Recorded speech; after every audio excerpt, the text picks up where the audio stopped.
прывітання спадару Зміцер. Прывітанне, добрый дзень. Так, адзін з тых таксама беларускіх славутых грамадскіх дзеячаў, ну, в дадзеным выпадку пісьменнік Альгерд Бахарэвіч, якога мы таксама недавно злавілі ў Варшаве на прэзентацыі, заявіў адразу: вось, у Беларусі будзе вайна. А вы, можа, з больш пазітыўнымі думкамі перажываеце гэты неспакойны час? Не уверен. Может быть, это будет не суперуместное соображение в этот праздничный день, но я тоже очень сильно начинаю бояться новой войны, либо расширения масштабов текущей войны России против Украины и против, в принципе, Евросоюза. И мне кажется, что события последнего полугода, последних месяцев повышают эту вероятность. Вот вся эта переинтерпретация российской агрессии со стороны новой американской администрации, некоторое такое подспудное оправдание этой агрессии, некоторая конфронтация Штатов с Европой, мне кажется, создают стимулы для Путина, который, скорее всего, даже из украинской агрессии выйдет не наказанным в должной мере, если вообще эта агрессия против Украины закончится. И это, безусловно, создает соблазн, и вот именно в срок Трампа, пока Трамп в Штатах, попробовать на зуб и Европу, и, скорее всего, здесь очевидно жертвой являются страны Балтии. И, не знаю, когда общаюсь с балтийскими коллегами, а мы тоже и по дружбе, и по бизнесу взаимодействуем довольно часто, я просто вижу, что люди там находятся уже в сценарии осмысления, какой может быть эта война, какой может быть форма агрессии, может ли это быть попытка полного захвата или просто какого-то, не знаю, нападения на Даугавпилс, чтобы проверить НАТО на готовность исполнять 5-ю статью. И да, эти риски нарастают, и в очень большом количестве сценариев Беларусь участвует как минимум как военный плацдарм России. Ну и самое худшее во всем этом, что мы довольно мало что можем с этим поделать.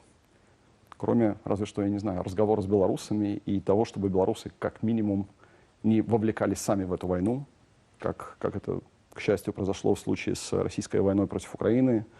Там не оказалось белорусских солдат. В Беларуси уровень восприятия, несмотря на всю мощь российской пропаганды, уровень восприятия и оправдания этой войны не очень сильно растет и по-прежнему является довольно низким. Очень бы хотелось, чтобы со всеми остальными агрессивными планами России, в этом смысле, чтобы мы умели держаться от них в стороне и не ассоциировать себя с ней. Давайте до ваших проектов, пакуль з футболом, таким як спортом закрем. Ви узначальвалі самыя буйныя ў рэгіёне, гэта і Sports.ru, да, пасля Трибуна, Бай, Трибуна украінская редакцыя, так. Цяпер я зайшоў, гляжу, што Трибуна.com это цалкам англамоўны, для англамоўнай аўдыторыі прадукт, вельмі рэдкая з'ява для беларускай медыасферы. Я так разумею, что вы уже вышли на плюс и приносите прибыток. Этот проект. Мы в этом году только выходим на окупаемость, потому что все-таки это очень тяжелый был для нас урон. Сначала в 2020 году мы потеряли весь доход в Беларуси после блокировок, экстремизма и всего такого, но не перестали работать. И для нас сейчас белорусский проект — это, в общем, волонтерство и наш вклад вот в то, чтобы все-таки качественно и содержательно вести разговор с белорусами. В Украине мы были прибыльны до начала большой войны, и тоже, понятно, нам пришлось в этом смысле пережить очень тяжелый период, но чем хороши Беларусь и Украина своими талантами, есть много людей и в IT, и в маркетинге, и в контенте, в продакт-менеджменте. И это подвело нас к тому, чтобы делать продукт на Запад. Там не только английский язык, там и испанский, французский, немецкий, итальянский. Да. И не только новины, але и гейминг, и казино, ставки. Так, это уже теперь такие необходимые атрибуты. Да, спорт соприкасается с беттингом проходит через федерации, клубы, медиа. Это неизбежная его часть. И, в принципе, без этого просто экономика спорта не складывается должным образом. Поэтому это такой сопутствующий проект. То бок вы и при этом не кидаете белорусские и украинские проекты. Да, мы... Откуль вот на это ресурсы, бо мы ведаем, что и американская допомога так спынілася, только некалькі проектов белорусских медийных фактично буйных даюць рады выживать, и то все дзякуючы грантам.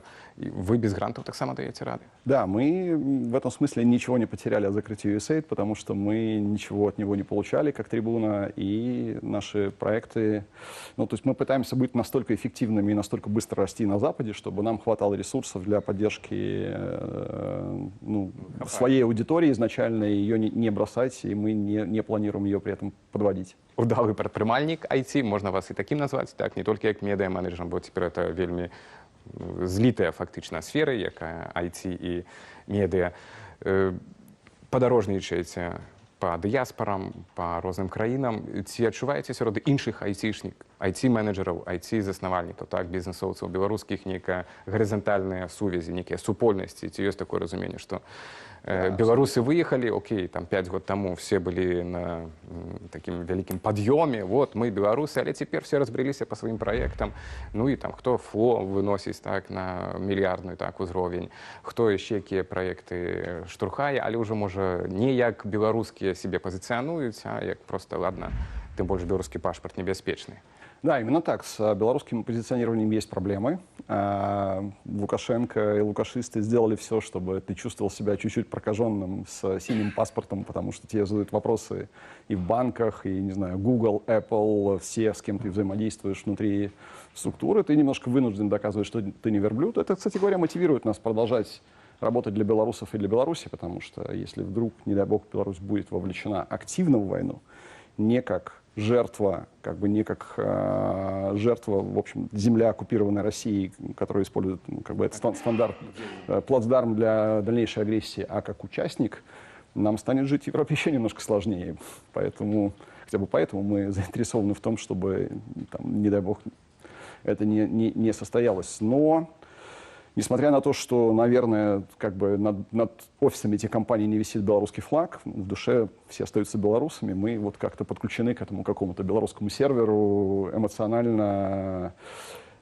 Я живу в Европе, сколько уже, почти 5 лет, люди живут по 10-15, и до сих пор все равно приходят на белорусские ивенты. Я не знаю, я был на встрече Светланы Тихановской с диаспорой в Португалии. Там были люди, которые живут по 10 и более лет. Не знаю, на Кипре, вот только что был на белорусском ивенте 25 марта в национальный праздник Кипра в том числе. Но это был День воли, это была встреча с писателем Сашей Филипенко. И весь зал был забит белорусами, часть из которых давно уже по паспорту киприоты. Но почему-то для людей это важно. И я сам пока пытаюсь вот эту загадку, почему это настолько важно, разгадать. Вось, такі колосальны ресурс беларусаў за мяжы і по людям і па пэўна ж гэтым кампаніям, которые ж займаюцца рознымі рэчамі. Якую вы бачыце, можа, ролю, так? Ну, за гэтыя 5 год яна змянілася, вырастка беларускай дыяспоры, беларусаў за мяжой і беларускага бізнеса таксама за мяжой, так? Гэта ўжо больш сфармавалася ў такую эфектыўную нейкую супольнасць, і все гэта яшчэ, дзе кожны сам на сябе цяне. Як вот вы ацэньваеце вот пасля гэтых 5 год стан беларусаў за мяжой вот на дадзены момант? Нет, ну, я не считаю, что есть что-то плохое в том, чтобы заниматься своим бизнесом или саморазвитием, или делать карьеру. Наоборот, это важно. Мы не можем жить на чемоданах, мы не можем быть, ну, знаю, забыть про себя, про свою личную жизнь, потому что в той ситуации, когда стране может понадобиться наша помощь, ну, мы просто должны быть в состоянии ее оказывать. Мы, не знаю, должны или иметь какую-то роль в обществе, или заработать денег, или что-то еще. Это все полезно. И то, что кто донатит политзаключенным, которые сейчас выходят, и они должны получить какие-то деньги на старт новой жизни, это в основном диаспора. Понятно, что донатить изнутри Беларуси сейчас очень сложно. Кто донатил полку Калиновского или донатит сейчас? Кто те же медиа делает для белорусов? Тоже люди на 100% находящиеся здесь, в Польше.